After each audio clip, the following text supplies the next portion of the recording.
সামান্য বৃষ্টিতে কুমিল্লা নগরীতে সৃষ্টি হয় জলাবদ্ধতা।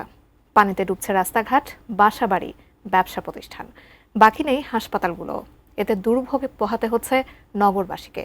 কুমিল্লা থেকে বিস্তারিত জানিয়েছেন আমাদের প্রতিনিধি হুমায়ুন কবির জীবন।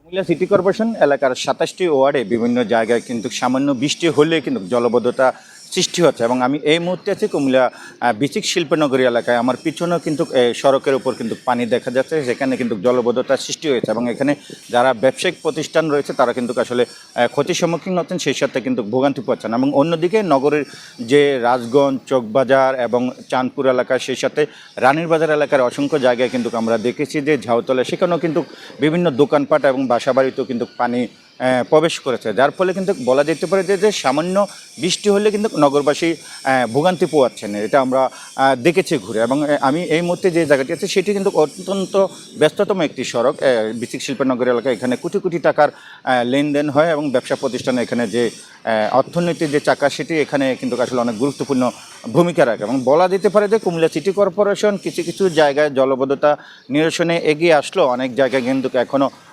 জলবদ্ধতা থেকে নগরবাসী মুক্তি পাচ্ছে না, যার ফলে কিন্তু সামান্য বৃষ্টি হলেই নগরের কিন্তু সৃষ্টি হচ্ছে জলবদ্ধতা এবং এটা নগরবাসী কিন্তু সীমাহীন ভোগান্তি পোয়াচ্ছেন। এই ছিল কুমিল্লার বৃষ্টিতে জলবদ্ধতার সর্বশেষ।